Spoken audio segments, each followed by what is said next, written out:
अपने ही चंचल मन को अपने ही बस में करके एकाग्रता, स्थिरता एवं स्वयं अपने आप में शांति का अनुभव करने के बाद स्वयं मैं कौन हूँ वो जानने की दृष्टि से साधना करते करते आज 1367 दिन हो गए। तारीख 4 जुलाई सन 2025, दिन सोमवार, प्रातः काल का समय।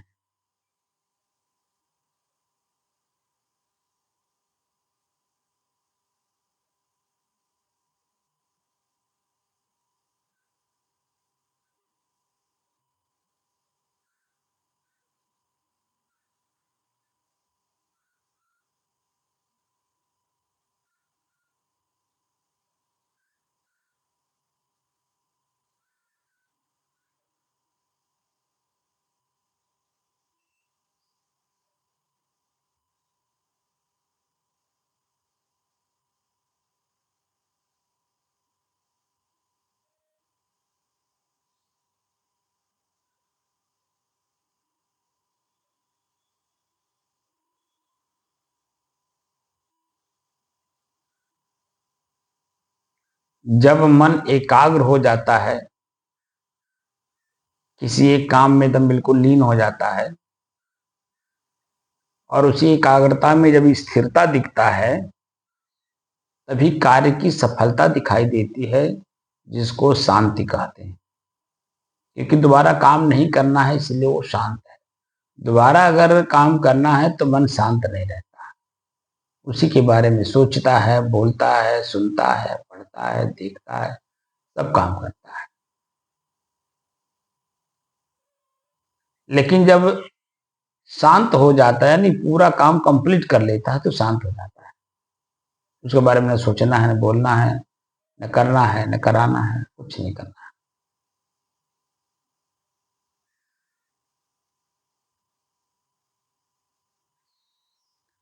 यहाँ अध्यात्म में लक्ष्य बना है स्वरूप स्थित, मैं कौन हूं। अब मैं कौन हूं अभी मिला नहीं है।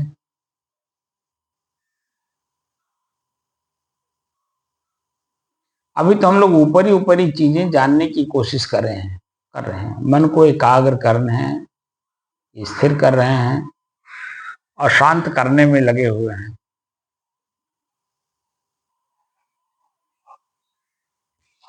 इसी बीच जो है एक शब्द है सुख की कामना। हम लोग सुख की कामना करते हैं। तो सुख की कामना है क्या, और सुख मिलता भी है कि नहीं। मिलता भी है तो कितनी देर तक के लिए ठहरता है वो।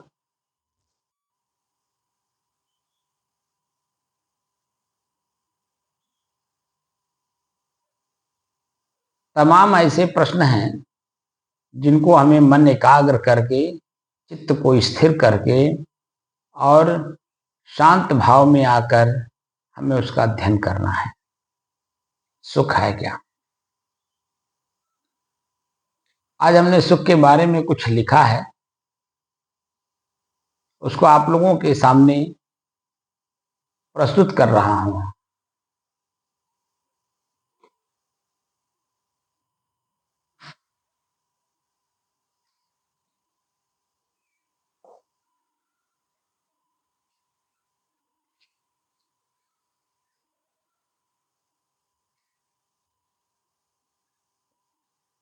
सुख की कामना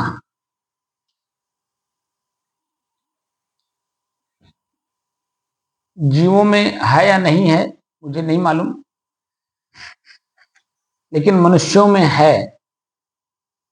बच्चे से लेकर वृद्ध तक, जन्म से लेकर मृत्यु तक,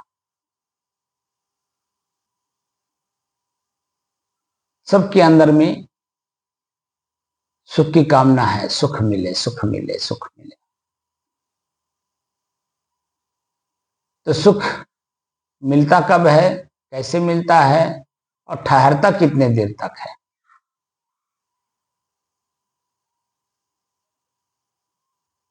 इसके बारे में हमने कुछ लिखा है, आप लोगों के सामने प्रस्तुत कर रहा हूं।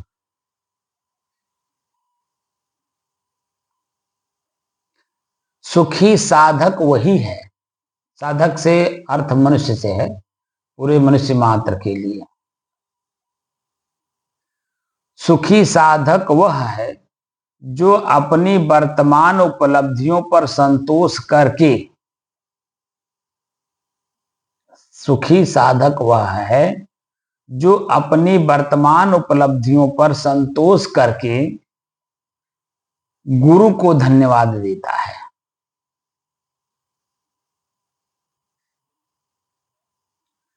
गुरु को धन्यवाद देता है और साथ ही साथ जीवन में अधिक पाने तथा आगे बढ़ने के लिए खिलाड़ी जैसे, उदाहरण है खिलाड़ी जैसे, प्रयत्न जारी रखता है। प्रयत्न क्यों करता है? अस्थाई सुख के लिए। एक सुख, एक अस्थाई सुख। अस्थाई सुख पाने के लिए प्रयत्न करता रहता है।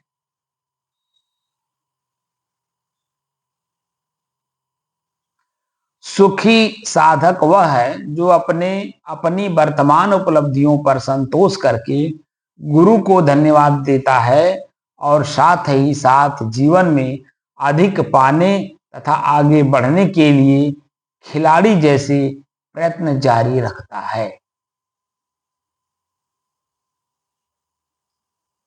ऐसा कौन साधक है जिसे सदा सफलता ही मिलती हो? ऐसा कौन सा साधक है जिसे सदा सफलता ही मिलती हो, किसकी सब मनोकामनाएं पूरी हो सकी हैं, हमेशा चैन की जिंदगी किसने बिताई है? जीवन का स्वरूप ही ऐसा है कि उसमें खाने और पाने का सिलसिला चलता रहता है। इस खोने और पाने को ही गति कहते हैं। लंबी मंजिलें इसी तरह पूरी होती हैं, जिसे पाने की खुशी मनाने की आदत नहीं, जो खो गया उसी पर पश्चाताप करता रहता है, वह कभी खुश नहीं रह सकता। भविष्य के गर्भ में क्या है, कौन जानता है? क्या आप जानते हैं कि आपका अगला क्षण क्या होगा? दिन नहीं, क्षण है, अगला क्षण। भविष्य के गर्भ में क्या है, कौन जानता है? विपत्ति के पहाड़ टूट सकते हैं और सफलताओं के सुख साधन भी जुट सकते हैं।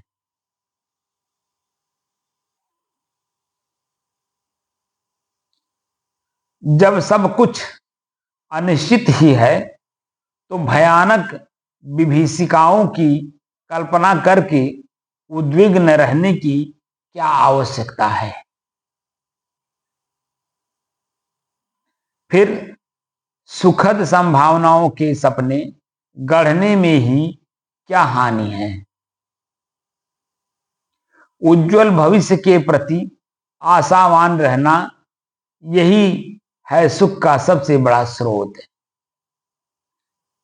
उज्जवल भविष्य के प्रति आशावान रहना, यही है सुख का सबसे बड़ा स्रोत। आशावान रहना, मिल जाएगा, कभी मिल जाएगा, मिल गया नहीं, मिलेगा।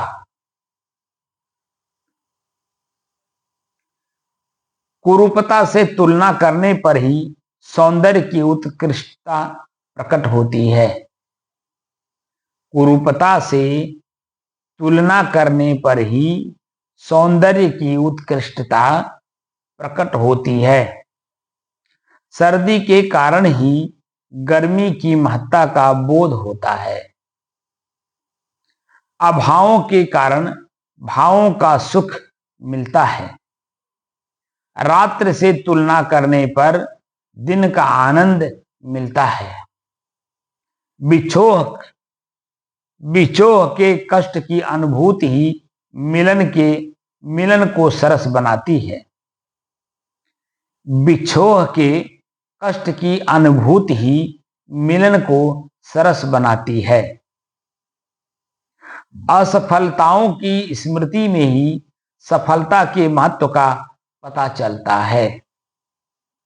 यदि प्रतिकूलता और अनुकूलता में से एक ही रह जाए तो फिर यहाँ सरसता और आनंद जैसी कोई वस्तु शेष नहीं रह जाएगी। निराशा तो मृत्यु है। वर्तमान को दुखपूर्ण और भविष्य को अंधकार युक्त मानकर हम केवल दुख पाते हैं, विनाश को न्योता देते हैं। इसलिए सुख प्राप्ति के लिए सदा आशावान बने रहने में ही सोच की सुंदरता है। अब इसके ठीक विपरीत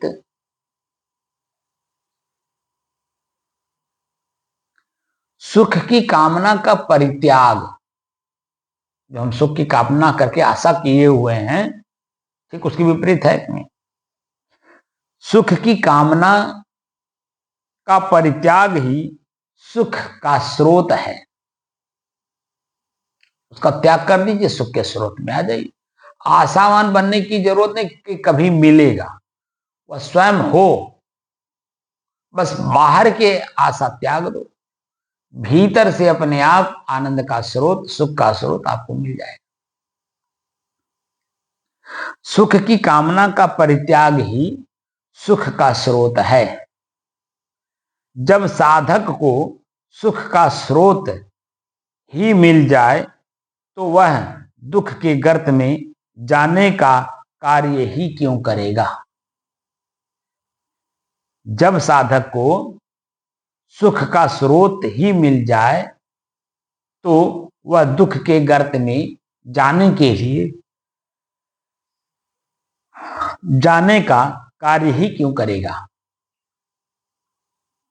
कामना, वासना, इच्छा और कल्पना का परित्याग ही साधक के जीवन का असली प्रतिफल के रूप में सुख का स्रोत, आनंद का स्रोत तथा परमानंद का स्रोत आदि सब मिल जाएगा। बस थोड़ा धैर्य रखकर साधना करने की जरूरत है। आप साधना कर रहे हैं,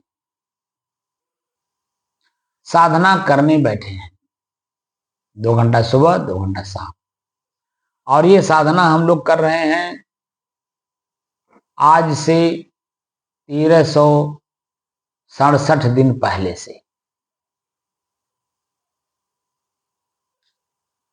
और लगातार कर रहे हैं। और लगातार होना भी चाहिए, क्योंकि महापुरुष कहते हैं अध्यात्म नित्या विनिवृत्ति कामा। अध्यात्म का चिंतन नित्य होना चाहिए, विनिवृत्ति कामा। तब विशेष रूप से जो काम वासना आपके हृदय में गड़ा हुआ, बसा हुआ है, उससे आपको अलग होने का साधन मिलेगा। उसी साधन से आप अपने आप को वासना से मुक्त कर लेंगे।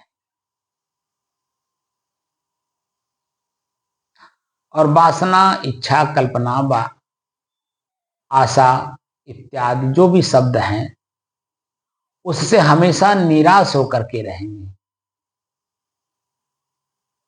क्योंकि शास्त्रों में शब्दों का जो व्याख्याएं हैं वो ये कहती हैं, आशा परमम दुखम। आशा जो है ये परम दुख का कारण है। आशा परमम दुखम नैराश्यम परमम सुखम। आशा करने की जरूरत ही नहीं है, निराश रहो। निराश रहने में ही जो आनंद है वो आशा करके काम करने में नहीं है।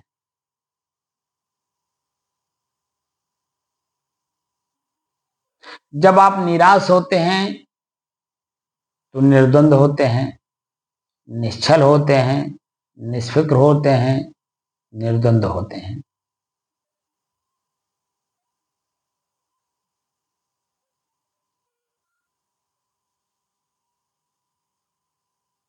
और यह जो स्थिति बनती है ये हमारी अस्थाई बनती है। और अस्थाई सुख ही हमें चाहिए, क्षणिक सुख हमें नहीं चाहिए, अस्थाई सुख चाहिए। संसार में जो कुछ भी हम शरीर से अनुभव करते हैं, इंद्रियों के द्वारा, शरीर के द्वारा, मन के द्वारा, वह क्षण मात्र के लिए है। जब तक उसकी स्मृति है तब तक है। स्मृति जैसे भूल जाती है वैसे ही उस सुख का भी, आनंद का भी जो सुख है वो खत्म हो जाता है। तो जो याद रह जाता है या याद बना रहता है उसी सुख और दुख में हम लोग उलझे रहते हैं।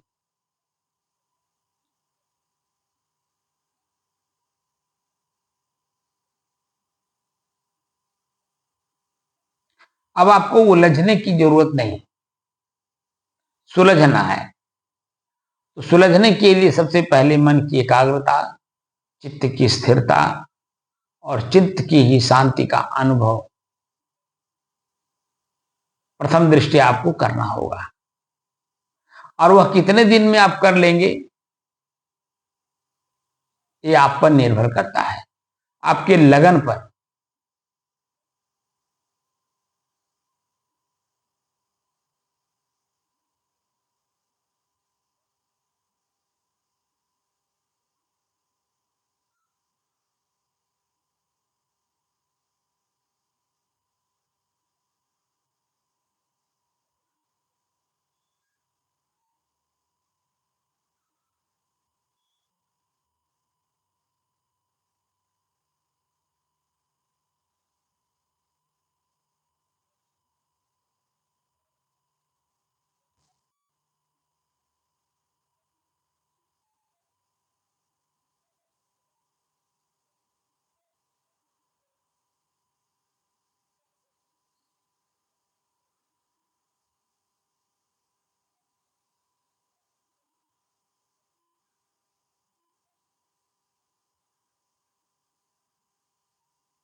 हम्म,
हम्म, हम्म,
हम्म।